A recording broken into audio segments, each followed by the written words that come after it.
tar éis ceithre bliana de chléocht nach féidir a hallú bhí éire ar nos an chuideile den orb ag folant I ní an chéad chugad damhanda.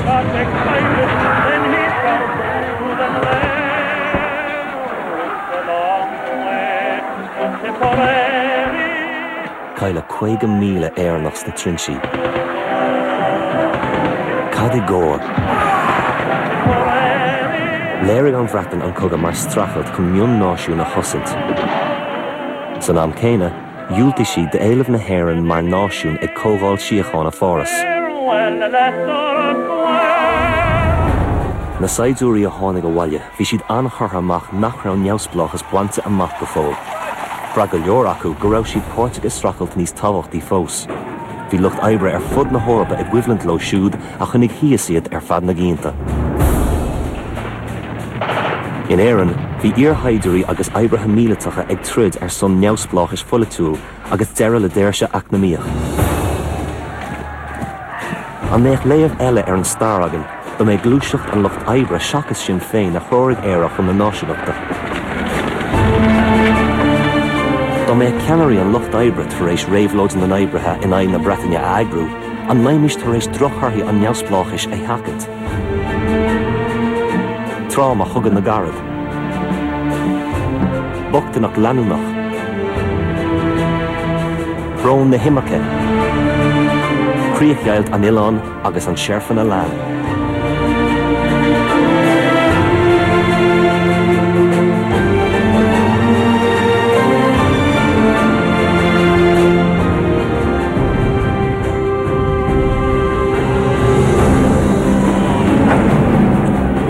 Tar éis an chéad chugad damhanda, bhí éire mar bhí an chuideile den orb trí chéile, fad a bhí oibrithe ag éirí ord nua politúil a bhanú.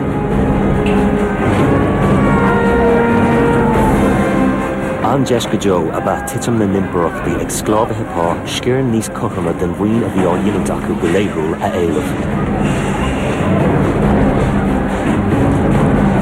Hála an reibhlóid bolséiveach sa rúis deire 1970. Bhí an thuncur ag reibhlóid na rúise ar gná bail na Paris Commune agus na glóiseachta Locht Ebre agus tá sé cinnte gur hastigh go anna chuid díobh rud mar an gcéanna I dhéanamh sa tír seo agus gur bhisa go raibh an cócht acu é sin I dhéanamh. Inis chuir sé sin do chláán os cóir ceannarí na Paris Commune agus ceannarí na glóiseachta in san tír seo. An méidís sásta an sais ceannaireacht céanna a thuairt de Locht Ebre na tíre seo agus a thug na bolséivigh in san rúis. Bhí Sóivéidí á munú sa rúis. Chuig cóirlaí oibrithe ag dhéanas ar cheantar áirithe agus ar ionad oibre. Bhain glúiseacht an lucht oibre in éire an leas as an arm seo le linn ulstaigh bhéal ferris de 1990. There had been a great desire for an improvement of the position of workers by both Protestant and Catholics, who had fought staunchly side by side for a shorter working week, and their general strike, which had taken over Belfast in support of their claim, had been referred to as a Soviet, that they had to run the electricity, had to control the transport, had to control the food supplies.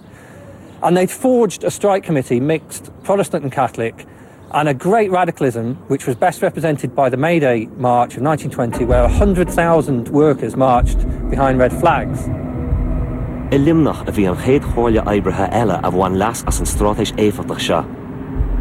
Bhí clúdach deas bourgeois curtha ar chúnsí uafásacha sóisialta ann I measc na cosmhaintere.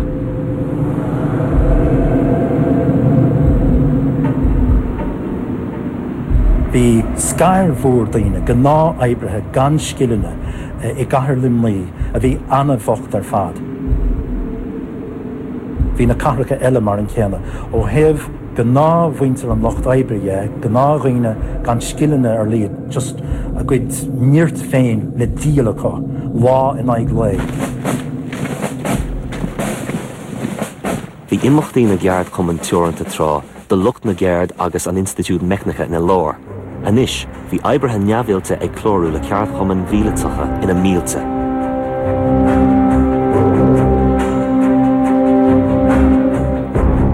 Bunaí ag cóirle Paris Commune an Loidir.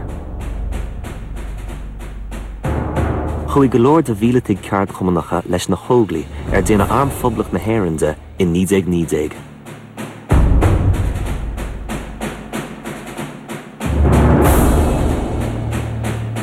An éanú lás fithe de bhí anar na bliana sin, scaoilech na chéad orchar I gcogadh na Saoirse I gContae Limnaí.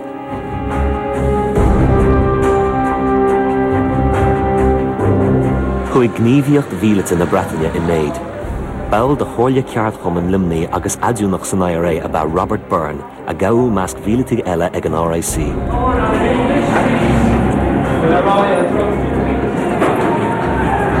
Ní ra bena bé leis an gúisimh ná leis an bhíneise agus tharla círéibach I measc na brisúnach.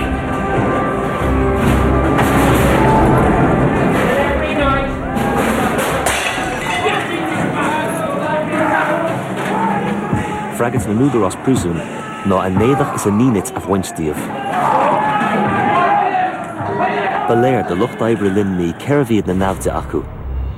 Fustóirí a dhéan dúthéichrú orthú agus réimeas na Breataine ag taú lósan. I Limnach agus in áiteanna eile déag gníomhaithe ceart chumann an mrú I dtreo neamhspláchais agus an cá son cúnsí oibre níos fearr mar aon strachailt amháin. Were you in the Citizen Army? With Connolly? Oh, yeah.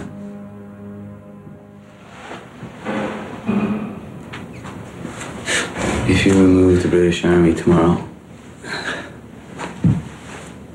and hoist the green flag over Dublin Castle, unless you organise a socialist republic, all your efforts will have been in vain. And England will still rule you through our landlords, capitalists, and commercial institutions. Thank you, Mr. Connolly. Bhí stádas pulatúil á éileamh ag prisúnaí Limnaí.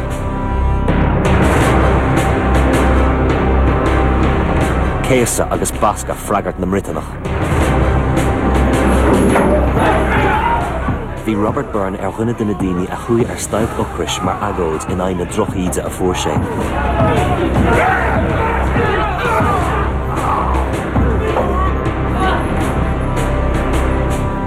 Bhí údarás na Breataine buartha faoin na chláinte agus aistríoch an seo go dtí ospidéal cheach na mocht. Martíreach an rud déarnach a bhí uthú, agus martíreach a fuair siad.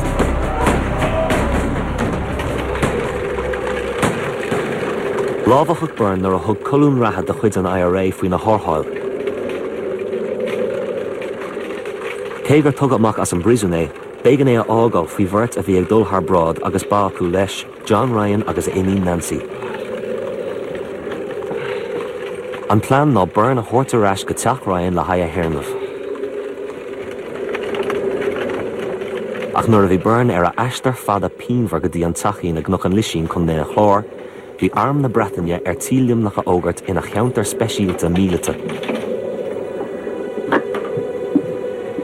Is sé an teora a rinne ar na Breataine ag an am sin ná líne I lár abhainn na sionna ar thaobh amháin, agus an líne eile ba línte an HÉireann Road, thart faoi Limnaí, agus nuair a bhreaníonn tú ar an léirscáil is sais leithircail a déanamh leis an abha ar thaobh amháin, agus bhí an chathair leis stigde sin, agus ní rá bhealach le golas an gcathair, sé sin siúil thar an dá chruthid, nó dulgadtí an stáisiún na trénach de fas a heispáin agus gol as Limnach.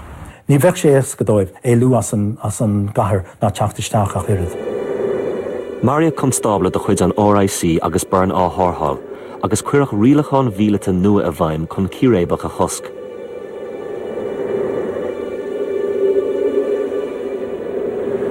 Bégan do gach séarannach pasanna speisialta a iompar agus bhíoh na póilíní á siarcheistú. Miserere me Deus, secundum magnum, misericordum tuum. Cailleach Robert Byrne an tróna a déalaigh sé.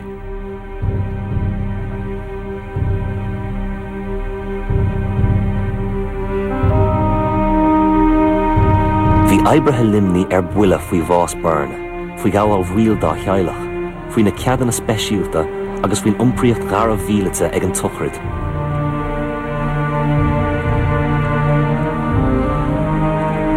bragu cóla ceart chuman limní chun curnáid cosar bhulag sa tlí chéine ina nearna a gumráda sa rúis.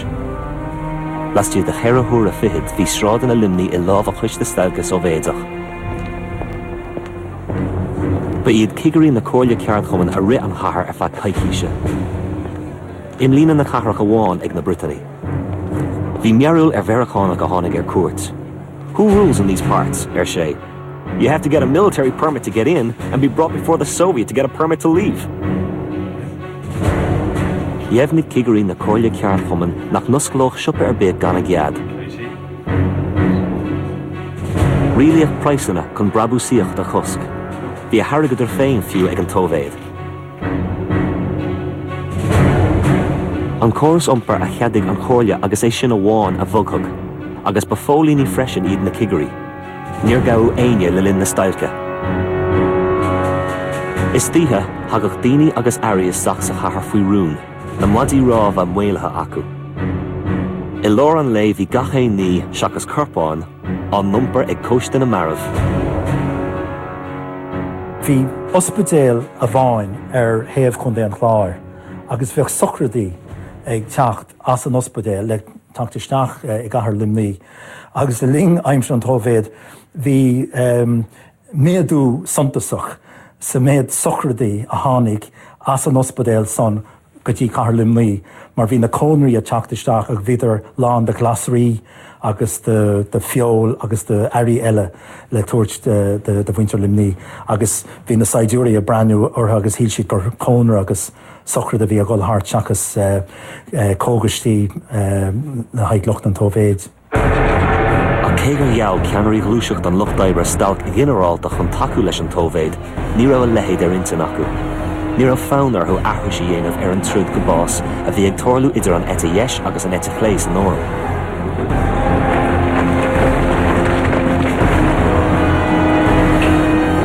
Bhí éirí amach na Sóivéidí curtha faoi chuis ag an arm sa ghearmón mar hampla. Dúnmhaire ceannarí réamhlóideacha ar nós Karl Liebknecht agus Rosa Luxemburg. Well, the union leaders had seen what had happened to the ITGW in Easter week, with Liberty Hall being shelled and union leaders being arrested or shot. And they were very much afraid of the same thing happening to the labour movement if it engaged in unconstitutional agitation with the national revolution.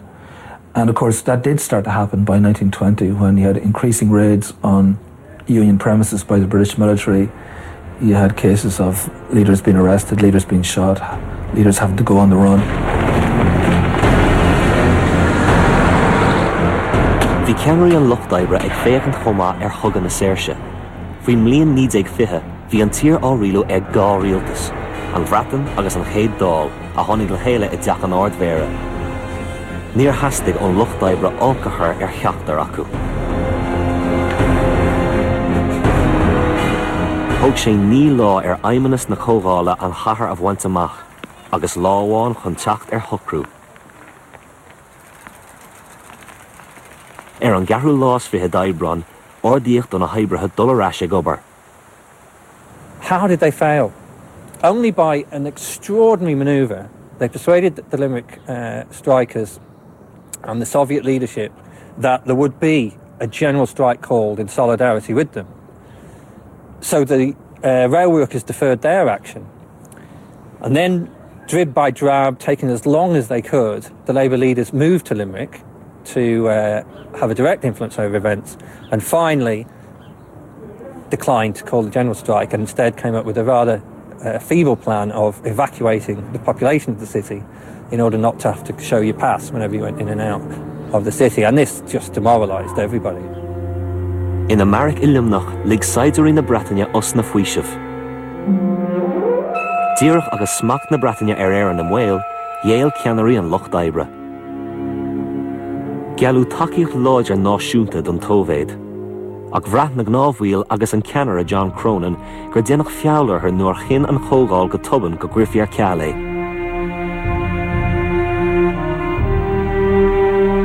William O'Brien and Tom Johnson in particular, Cathal O'Shannon to some extent as well.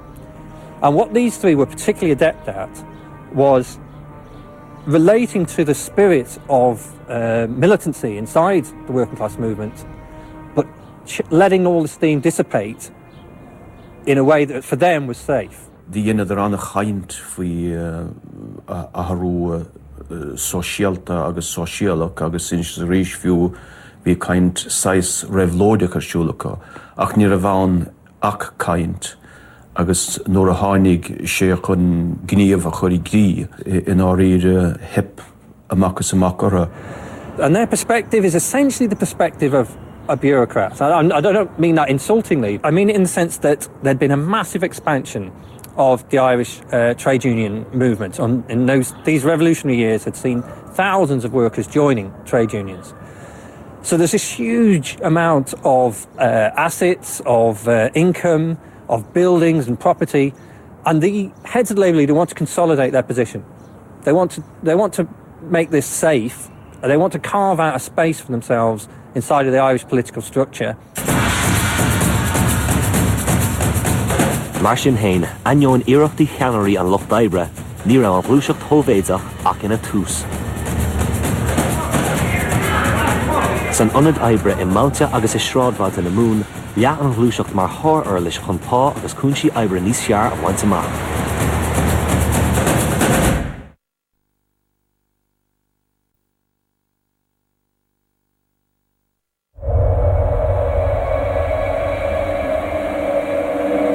San ionad mór acu I limnach, bhí muintear clíomh a gceannas bhuilte, bácúis, an Limerick Chronicle agus cheithre uachtal an déag fud na Mún.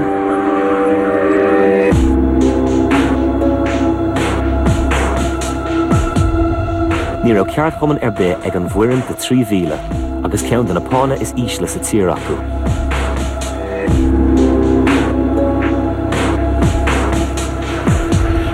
Sa bhliain 1990, thugraigh foireann clíomh go glóródís leis an ITGWU. Ón lá sin a raibh, bhí feabhas anmhór fá agus tharla tríal nirt idir oibrithe agus únéirí.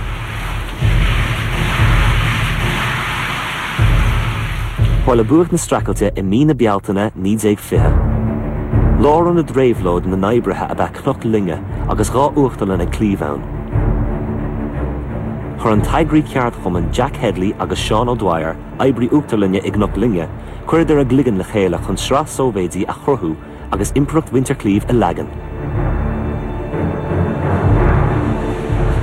Ní éireamach spontánach a bhí an seo ach tur strátais fleanóirte. So le cuireadh an tómhéid bun, thugraigh oibrithe gnocht linge a náirdathe díleachán féin an im a tharrógáach an uachtalan. Devníoch soláthair an bhaine trí chuairt a thuairt uachtalanna eile sa cheantar.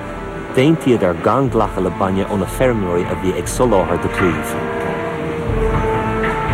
Thosaigh an stailt I mína bealtaine. Chuaigh na stailgóirí I gceannas an ionad Oibre.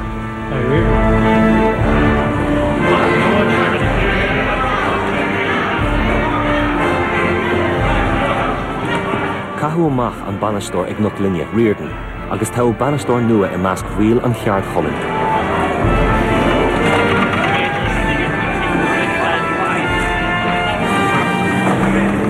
Crothú an bhreatach dhearg agus buanach anam phláta an chólachta. Ina áit, cuireadh an chomhartha Not Long Soviet Creamery agus fógra eile ó sa cheann. We make butter, not profit. Tháinig nócha seacht faoin géad den gnátha láthair baine go dtí an uachtalan.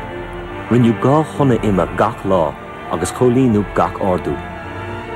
Buana prab as banistíocht clíomhs. Thugad breis pád na haibrithe, uaireanta oibre níos lú agus tuile séire. Cuir a Riordan I leataobh go bún. Lean oibrithe clíomh I dógraí eile samplach nach linge. Chuaigh a gceannas agus chadar amach an bhanistíocht. Tharla ordaithe pá agus cúnsí oibre níos fearr dó réir.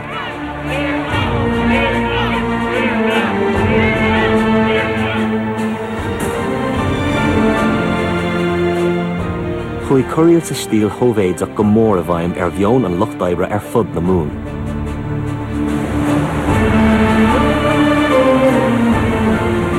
Brewery bailile éimeann de Valera, chuaigh na haibrithe ann I gceannas an bhuilean plúr agus an mácús ann. agus iad dílis dá nídéal Sóivéideacha dúradh go raibh oibrithe bhrúirí i mbun Iorán a dhéanamh seachas brabús.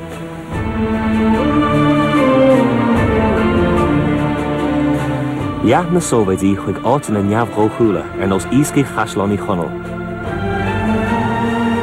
Lean caf fada epiciúil idir únair an íscaigh Anthony Mackie agus íscarí áitiúla a raibh túrastal ceartúrú.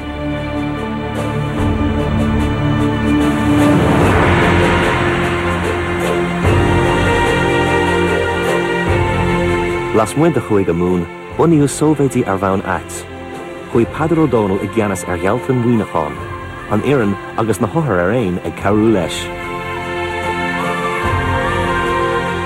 Bhí an bhlúiseacht Sóivéideach ag bailiú níort chomá i measc oibrithe túthaigh an talamh, drám ar an saol andíon orthu. I mean, if you go back to the 1911 census, there was 900,000 employees registered in Ireland, and of those, 348,000 were classed as agricultural or general labourers, and there was another 170 would have been classed as domestic. So there was a large portion of the employed people living on a very low wage. The average weekly wage in 1914, 1915 for a labourer was between 13 and 15 shillings. Obviously, people had to struggle to live on a wage as low as that, even in 1914. In Ring, they refer to farm labourers with the term slavey, slaves. And like this is what people tend to kind of gloss over. A working man was really just a slave. A lot of these men just worked for their keep. They were living in barns, out in outhouses, same as dogs.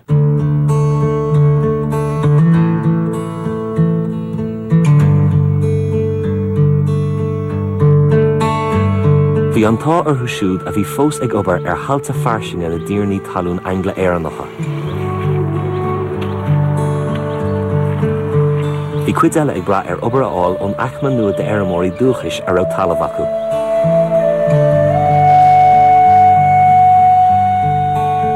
Bhí únéirí Éireannacha na bheirmeacha móra díon nabhdhéalúil. Ba bheag an má leis an lucht túthaigh gan talamh agus níor spéisló a gás a ausú.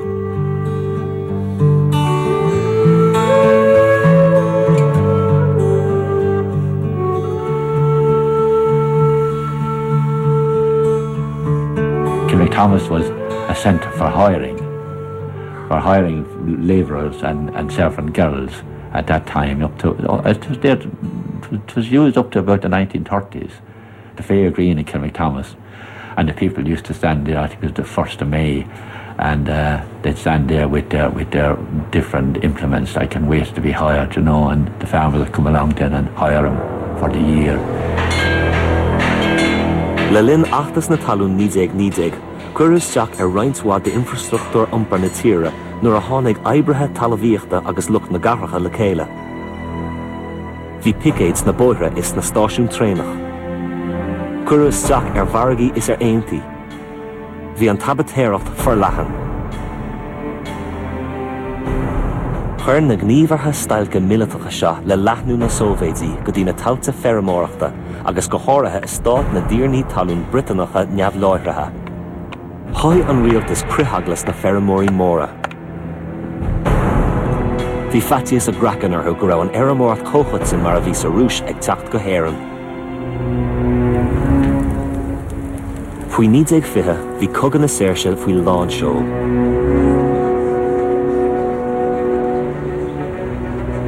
Bhí na Sóivéidí agus na stailceanna ag cur as do chursaí iompar agus tionsclaíochta.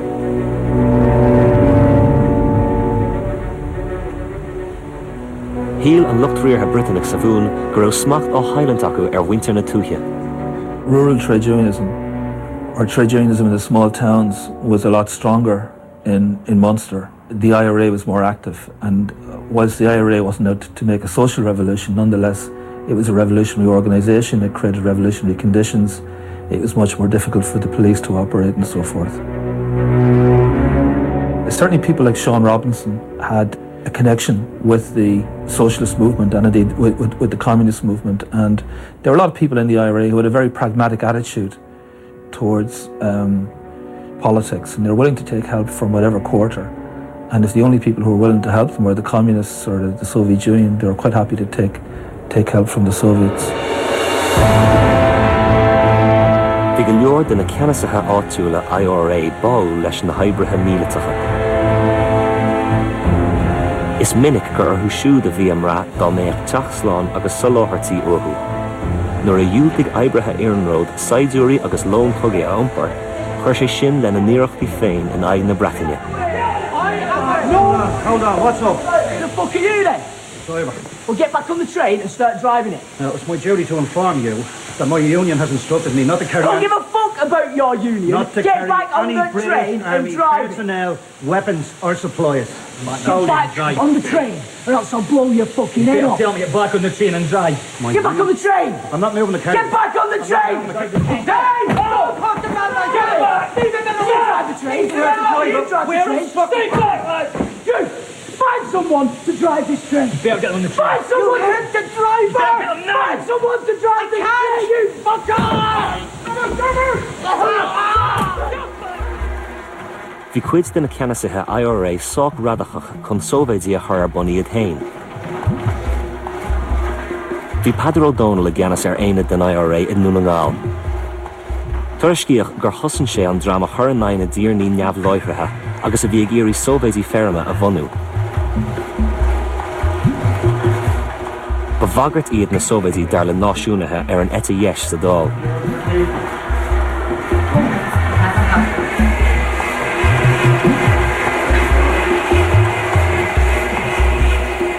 Ach hiad gach náisiúnaí nóair a bhéidir churannaigh glúiseacht na naibrithe agus í mar a réime.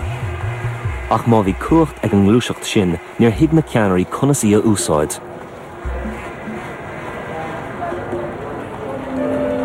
Níl sampla níos fiarda sin ná stailg ocras 1920 an IRA i móin seo. Cuireadh brú ó na gnámhhuial ar cheannairí na gheard chumann stailg ginearálta a ógart, chun taú le hart ar chéad stailgóir ocrais a bhí faoi glas ag galamh gan chúisih.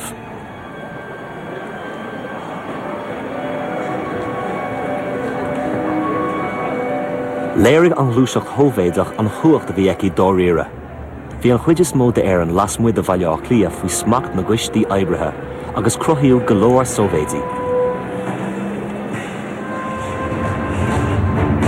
Thuairiscigh an Manchester Guardian in Abron na bliana 1920 go raibh coimisinéir Sóivéideach agus trúr cóleachchathe leis i gceannas ar Fort Lariga. D'éirigh an méire hin féin as agus thug an tómhéid ordaithe don phobal agus bhíorthú géile dóibh. Word had gotten around the city that there was going to be a general strike, and they went to the cathedral in procession with lots of workers, lots of people from around the city, up to the cathedral. Rosary was said, and they then sent runners around to all the factories in the town, the banks, the cinemas, the pubs, to shut down, and the reason being to express sympathy for the Republican prisoners in Mountjoy. That continued until Wednesday at 3 o'clock. It was announced that the prisoners were going to be released from Mountjoy prison and sent to hospitals in Dublin. All over the country, all the towns were out of necessity. The workers were taking responsibility, make sure the power is still going through to the hospitals and other emergency services, make sure that everybody is fed properly. And several reports said that when the strike ended, which it did in a complete and humiliating climb down from Britain, and the release of these prisoners, a lot of the people involved in it said they were almost disappointed. Obviously, they were glad the men were saved, but they were enjoying their taste of control over Irish society. And at this moment, the newspapers reflect an absolute sense of panic amongst the ruling class. Not just the British administration here, but I think that Irish big business too was reeling and afraid of the consequences of this kind of action. Agus an chuid is mód an tír chana féin I lámha na naibrithe, ba bheag an chéim a bheith ann an rialtas a bhún ghabháil. Ach hiúlta ceannareacht an lucht oibre an chéim sin a ghlacha, tugadh an fuinneamh chun neamhspláchais a reis a rís de hin féin agus den IRA.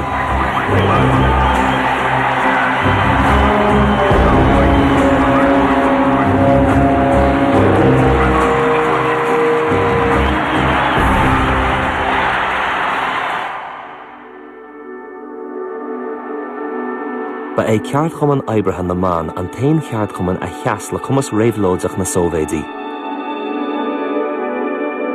Clús fáha a tugad dá néileamh go ndéanach na ceannairí ceart chumann leathnú ar na Sóivéidí.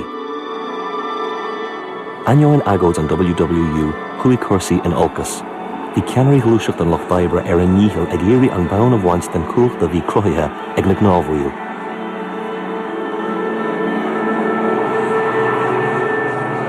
Agus sochraíonn nach cuireadh bhí aine ar aghaidh i dteach an 1921 nach neiread. Bonan sin agus géile de bhrú ó Sinn Féin, agus gur bé bhéag sa toghcháin pobalbhreith faoi cheist an neamhspláchais. Sopní mhóradar ó Sinn Féin a raibh a geannairí a géirí an bhann a bhaint de frintibal an tóisialachas a ghaithigh luaí spóireachtaí na dála. It was part. Here, I have a piece of paper here. It's from the democratic programme of the First Dawn. It's a short quote from it, I won't keep it. The nation's sovereignty extends not only to all the men and women of the nation, but to all its material possessions, the nation's soil and all its resources, all the wealth and all the wealth-producing processes within the nation. That means all of us here and all of us in this country own every bit of this country. If we pursue this, every child in this country will have an equal chance. If we don't, all we're changing is the accents of the powerful and the colour of the flag.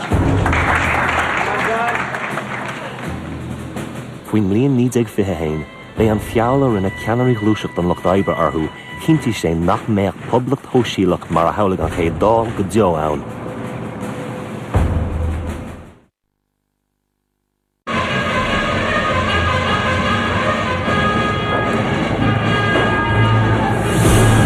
Faoin 1921 bhí glúiseacht an Loch d'Oibre curtha den fág ag an dál. Bhreathan dál cráite ag Stalcanna agus Sóivéidí nó ba é neamhspláchas polatúil agus an stracailt armtha an cloch bhó ar a padrín. Nó ba léir go raibh neamhspláchas éigean ar na bacáin, thosaigh bualam scí ó na náisiúnatha ar an éite dheis. Ní gcónaí a thaithin an obair sin na ceannasaithe áitiúla an IRA.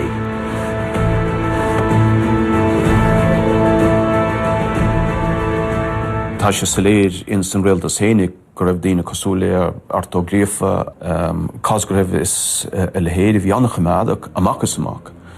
A bhí ar an éite dheis amachchas amach ó thaobh cuasaí ach na míochta. Bhí agla ortha go raiach na glúiseachtaí úd I bhfada níos faide ná mar a hastigh utha siúd. Sé sin le rá go nárdóidís gá le athrú bunúsach sóisialta, ciallaíonn sé sin athrú sóisialach, athrú réabhlóideach. Hey, hold on a minute now, hold on. There's a war on, right? We have one objective, to get the British out of Ireland. And the Sweeneys of this world... Parla sos cogaí gúdach idir an bhratan agus trudarí na saoirse in níúil 1921. You know, in the name of God. Well said, Rory, boy, well said. So we're painting the town Republican green, but underneath we're still the same as the English. Is that no, we're not the same as the English.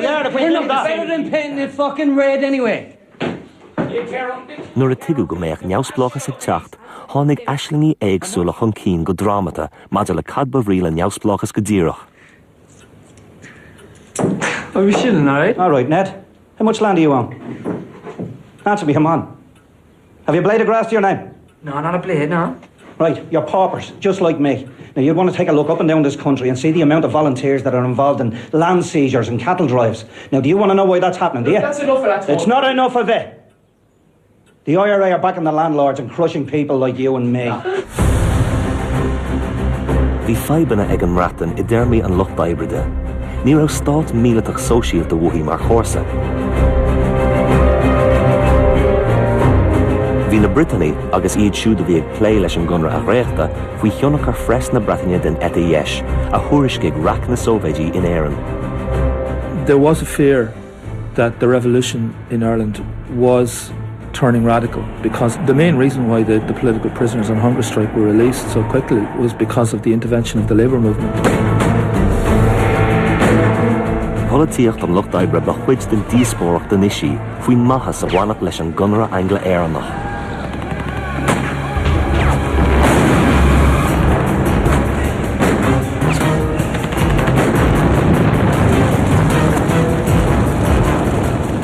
Gui an chuimhlinn sin las siad an náisiúnachas inolchas a raibh cogad catharga mar thura air, agus fórmhór na radachach is na sóisialathe in aghaidh an chonartha.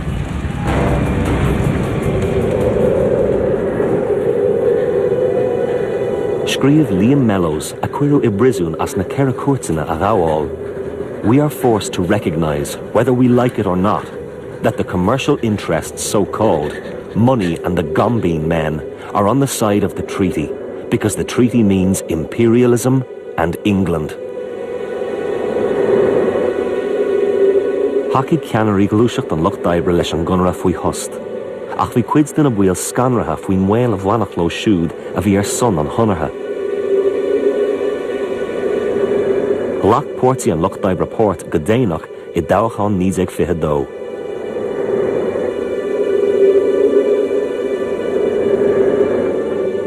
Freasar a gan wach gan dochar in ai rialtas chuman na Gael a bheith sa seachtar teachtaí déag acu.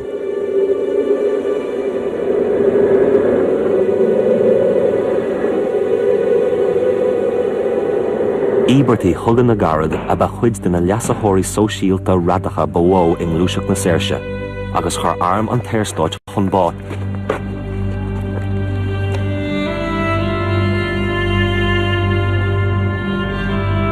Scríomh Padar O'Donnell go Garabh I Dave, this heresy of the cult of armed men that brought Collins to imperialism and us to defeat.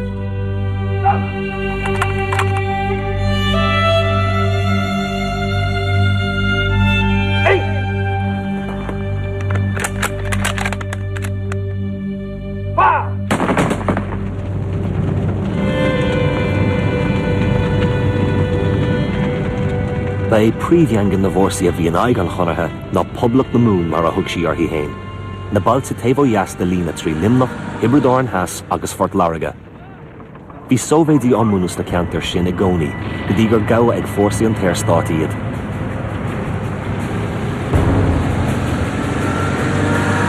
Anad tábhachtach tionscleachta a bheith carreg na siúra, agus anad an trádal ann a thug bád sias suas go Port Laraga.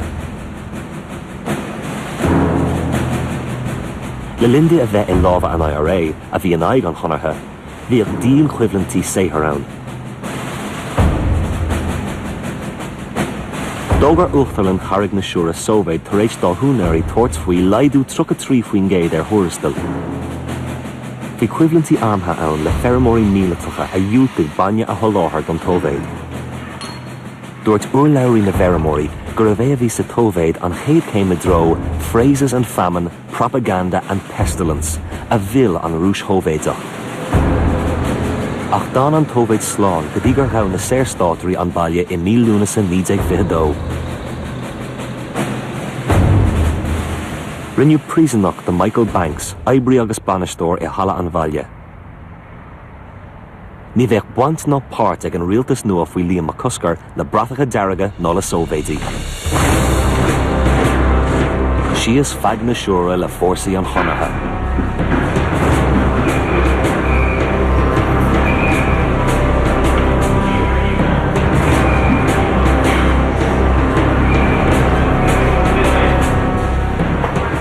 Bhí arm an téirstáit a bhí go láidir ar son na feramóirí agus na Dionslóirí in ann an chuid eile de na Sóivéidí a ruaga gan bhail pínóis.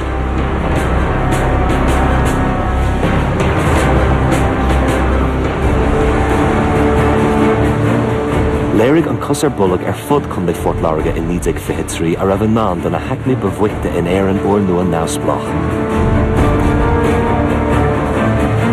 Ní raibh ag na hoibrithe ferma bochta ach an lámh go dtí an béal, agus iarú arthú ghlacha le tríon dá túras dá suúrach.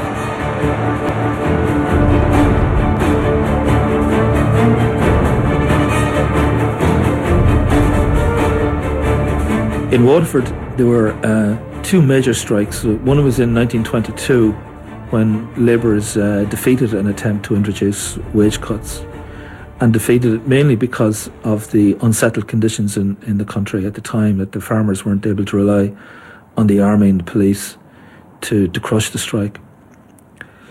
But in 1923, the situation was more settled, and a major strike began in May.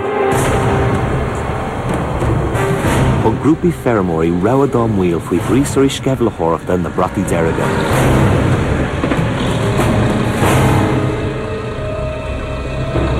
Bunaíodh glúiseacht saoirse na bheramóí chun curnáig na bagartha sin.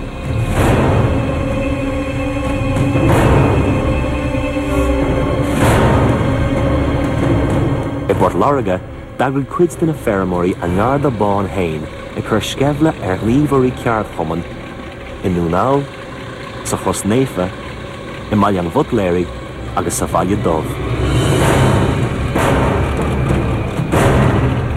The government had anticipated this and they created a special unit of the army known as the Special Infantry Corps, which was to be deployed in dealing with agricultural unrest.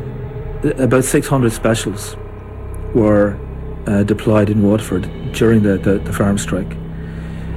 As well as that, the farmers themselves resorted to terror, and by September of 1923 they had some of them at least formed a unit which called itself the White Guards.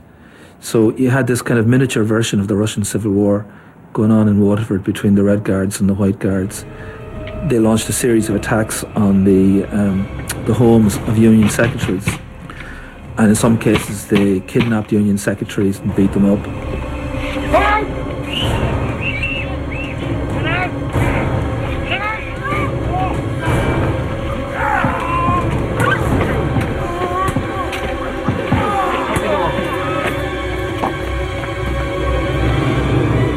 That strike lasted almost a whole year, but again the tables were reversed. Whereas in 1922 the farmers conceded quite easily, in 1923 the agricultural workers were again beaten into the ground. But it was the Free State Army that helped do that and helped overcome the workers. One interesting comment was made by a Labour man coming up towards the end of the strike was that we neither have clothes, we have no food, and taking a box of matches out of his pocket, he said, but we have these. And that was sort of alluding to the fact that on many occasions hay sheds were burdened and fields were burdened, you know. Ainneoin gur thug an fórsa speisialatha armtha a seolalathachú ó bhaile á clia cosint dóibh, fós hain dulling roinnt ferramóirí díaltas.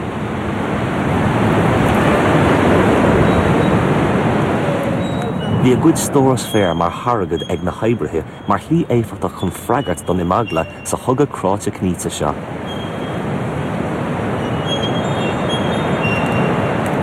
Ach ní fada eile a bharthach anghníomhaíocht radacach. Fuoi mar a hála sa rúis, chuir lucht gnó, brúrúpa láidir na bheramóirí agus níos tábhachtaí fós an aglis in a réimhlóid hóisialta de haiser be, leasú fiúháin. The church would be what happened is, as my mother used to say, dead down on anybody who was talking about Bolshevism or strikes or communism or anything like that. The church, by its nature, would have to be pro the farmers, because, as I say, most of the leaders of the church at the time were strong farmers' sons. Because if you remember again, if you had to make a priest, you had to pay his fees in the seminary. You couldn't afford to pay his fees in the seminary if you were a working man. Fuoi dhearadh 1923, bhí éaróid folíochta na hÉireann athraithe bhain dochreidte. Níor tugadh ardal laiad íbertí cheannairí glúiseacht an Loch D'Oibre le linn thugan na saoirse. Bhí saoirse anois acu, mar ja, saor chun bás áil den ocras, saor chun an bád bán a thógans. Na hinstitúí sin a raibh an neamhspláchas chun fáil réileo, a bhunaíoch faoi bhratach nua iad. In áitina nos chilmhigh chamáisín, chuir teach na mocht sclábhathe oibre fáil. Túthe a hÉireann ná mar a hála faoi na Brittany, iad ina naibrithe, ina searbhóntaí agus ina sclábhathe gnéis. Well, there was sexual molestation going on as well. Girls could be hired into farmers' places, and there might be no woman in the house, and only an old grumpy old farmer, and you don't know what went on. So, in actual fact, that's what gave the nuns the impetus to come to Kilmacthomas and try and educate girls, try and get them out of the hiring field, because there was all sorts of ill treatment happening from the hiring fair. And then again, see, these people are so poor that they couldn't afford not to take the hire for the year, you know. This woman came back to me 5 years ago. She'd been in Canada, and she came back to say, oh, I'll come back, she said, to see where my parents came from, she said. And my father was such a fella. Oh, I said, he was never married. I know, she said. Oh, here's your mother. Oh, my mother was sent away, she said. But she was hired into a house, and her mother was hired into a house as a domestic servant, like. And this girl had a child by the man in the house, and she was sent off. The mother was giving the money to go to America. The child was sent to the workhouse. Bhí drochra hionóntán na Malta is na Garracha. Chuí sláinte an phobal in Olcas.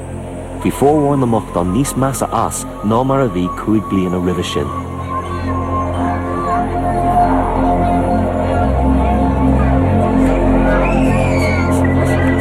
Faoin na 1960, 10 bliain in ní a neamhspláthais, bhí go leor taileach ag marachtáil go beobucht na slumí sin, a bhí ina nábhar scanal nar ba iad na Brittany ba chúsló.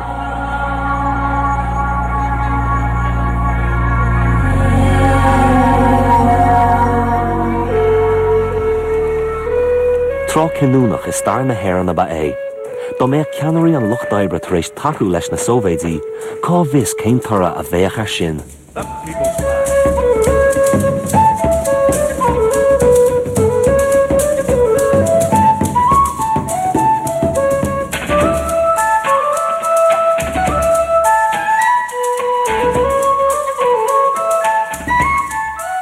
The North was there to be won, because the northern working class, Protestant and Catholic, had shown tremendous combativity from 1919 especially. But 1920 you had a man, Sam Kyle, who advocated home rule for Ireland, but he was a labour activist, and the kind of home rule he wanted was a socialist one, where workers had a high standard of living and control over their work process. And he stood in the Shankill and he topped the poll. Da morade go raibh stratéis agus chlár agus fís agus agrú den tórt sin curta faoi bhráid lucht ebre in na tíre huaig agus heas.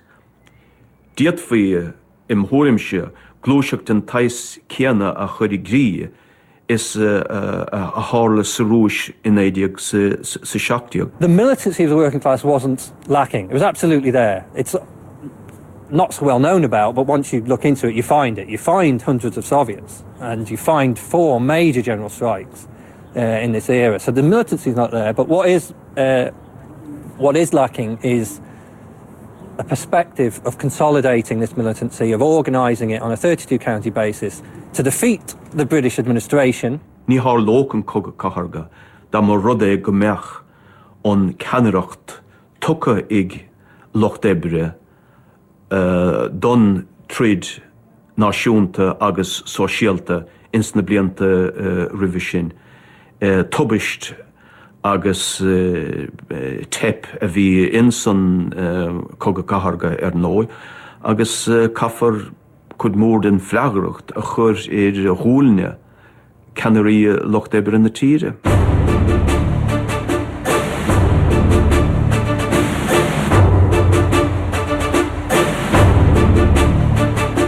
Seachtain seo I cheamárach ar TG Cahad bagart díonta ar bhilí ar Rossnarún ag leaparéis se hocht, agus ní steirlíonn sin patníos Rossmach agus súil na coirúlacht a mástan ar mábs verachá ag ceirú si de. Bígí linn.